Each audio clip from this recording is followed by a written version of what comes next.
Week 22, Overview, Lincoln and the Start of the Civil War. This week, we begin our 3-week study of the Civil War. Week 22 will cover the first battles of the war and the first part of Abraham Lincoln's presidency.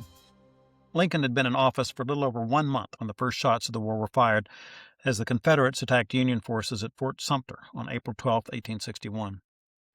This week we'll begin to study Lincoln's character as he led the Union forces with courage, humility, and patience. Abraham Lincoln was born in a log cabin in the slave state of Kentucky.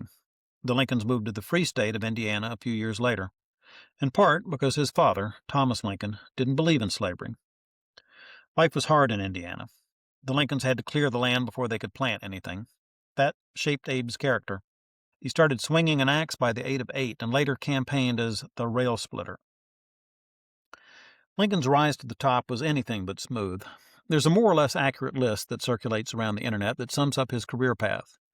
Lost job, 1832. Defeated for legislature, 1832. Failed in business, 1833. Elected to legislature, 1834. Sweetheart, Anne Rutledge, died, 1835. Had nervous breakdown, 1836. Defeated for Speaker of the House, 1838. Defeated for nomination to U.S. Congress, 1843. Elected to Congress, 1846. Lost renomination to Congress, 1848. Rejected for land officer, 1849. Defeated for Senate, 1854. Defeated for nomination for vice president, 1856. Defeated for Senate again, 1858. Elected president, 1860. All these setbacks taught Lincoln how to deal with disappointment and how to persevere, 2 traits that stood him in good stead during the first hard years of the Civil War. The well-known list that I've just quoted understates Lincoln's successes, of course. He served 4 terms in the state legislature, where he rose to a position of leadership. His law practice prospered, and he married a woman he loved, although there was friction enough to make the marriage a challenge at times. Long before he thought of running for president, Lincoln was a success by any reasonable standard. He lost his position as congressman after 1 term, but he campaigned for President Zachary Taylor, who won, and Taylor offered him a post as governor of the Oregon Territory. Lincoln turned that down and settled down to practice law in what was now his hometown of Springfield, Illinois. He was one of the leading lawyers in Illinois in the 1850s. Lincoln was a man of character. He was known for his friendliness, care, humor, and integrity. Folks called him Honest Abe for good reason. For example, in his brief stint as a storekeeper, he would walk miles to pay back a customer who had been overcharged a few pennies. It was his character that propelled him back into politics, in particular his conscientious opposition to slavery. When Congress overturned the Missouri Compromise to let Kansas and Nebraska decide for themselves whether to permit slavery, Lincoln was not an abolitionist. He didn't share the abolitionist commitment to an immediate end to slavery gradually achieved. But he did think slavery was evil and thought it had to wither and die in time, and the Kansas-Nebraska Act seemed to offer slavery a new lease on life. So the next 6 years were filled with politics as Lincoln stood up for freedom at every opportunity. In 1854, he ran for Senate, but lost. In 1856, he joined the new Republican Party and campaigned for John C. Fremont. I love that slogan: free speech, free press, free soil, free men, Fremont, and victory. Fremont lost to James Buchanan, but Lincoln's efforts on Fremont's behalf got him noticed in the Republican Party. In 1858, Lincoln was nominated to run for Senate. In his acceptance speech, he said these memorable words: "A house divided against itself cannot stand. I believe this government cannot endure permanently half slave and half free.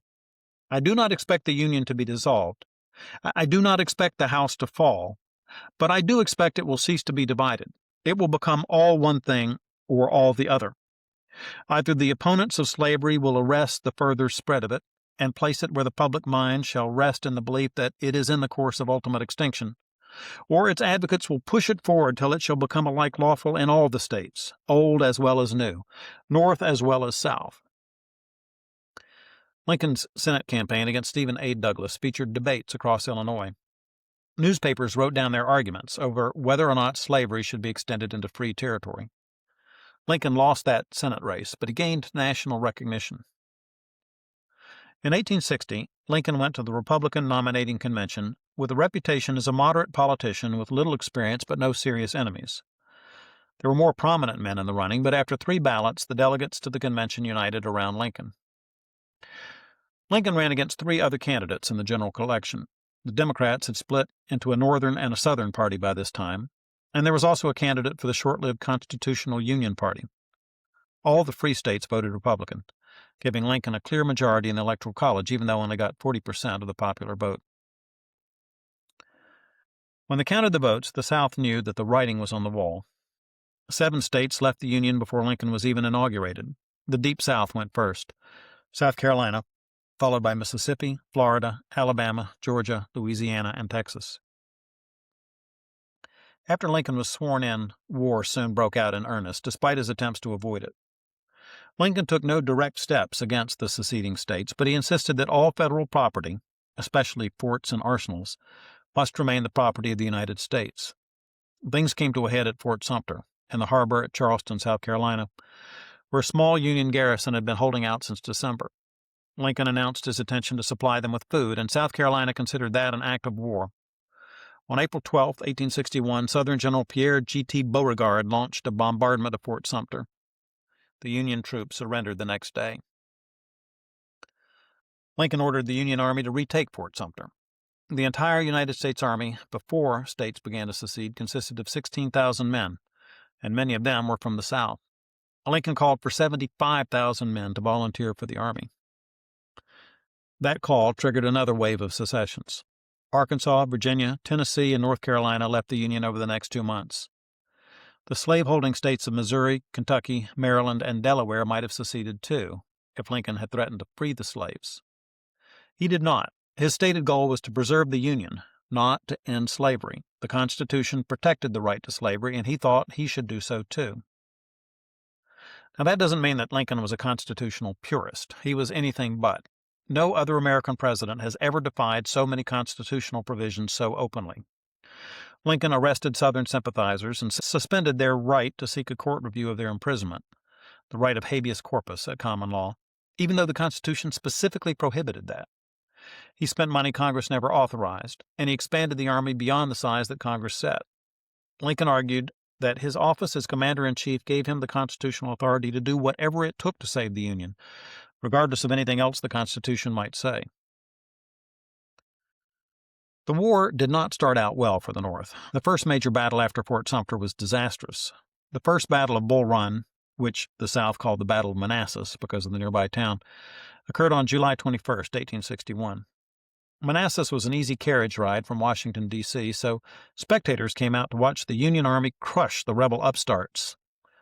Unfortunately for the congressmen and wealthy Washingtonians who spread out their picnic blankets near the battlefield, the untested Union troops suffered a crushing and humiliating rout at the hands of equally green Southerners. The South started off with some brilliant military leaders. Robert E. Lee and Stonewall Jackson were astounding warriors, as well as being men of remarkable personal integrity. Lincoln, by contrast, had to go through a number of generals before he got to basic competence. George McClellan was his first pick, a great organizer and trainer who lacked the courage and initiative to actually win any battles. Ulysses S. Grant wound up as commander of the Union troops late in the war, after proving himself capable of leadership, strategy, and determination. The Union blockaded southern ports and rivers. This type of warfare provided the perfect opportunity to develop a whole new modern style of ship. The South raised a sunken Federal ship called the Merrimac and covered its wooden exterior with iron plates. They named it the Virginia. On March 8, 1862, it attacked the Union ships that were blockading Hampton Roads. This first ironclad attack sunk 2 ships and grounded 3 more. It came back the next day for more, only to encounter an unarmored opponent, the U.S. Navy's Monitor. This ship had been designed from the keel up for armored warfare, on rivers or in protected harbors. Both ships survived that day's battle, but from now on, armored ships would dominate naval warfare. On land, the North had trouble finding generals who could win battles. The man who would eventually command the Union forces, Ulysses S. Grant, started out way off in the Western Theater. On April 6, 1862, after nearly 1 full year of war, Grant had his first major success. The Battle of Shiloh in southwestern Tennessee, he turned a surprise attack by Southern forces into a major Union victory. was the bloodiest battle of the war so far, but it laid Mississippi bare for the Federal troops. That same month, Union Admiral David Farragut sailed a fleet of boats and rafts into the teeth of artillery fire at New Orleans. The Southern troops mutinied and forced a Confederate surrender, opening up the mouth of the Mississippi River to Union forces. Now, all this just gets us up to the end of the first year of the actual fighting. The Civil War lasted 4 whole years, and we'll spend 2 more weeks on it. Next week, we'll learn about the decisive battles that turned the tide of war to Union victory. But even that turning of the tide was only the beginning of the end of this bloody, bitter conflict.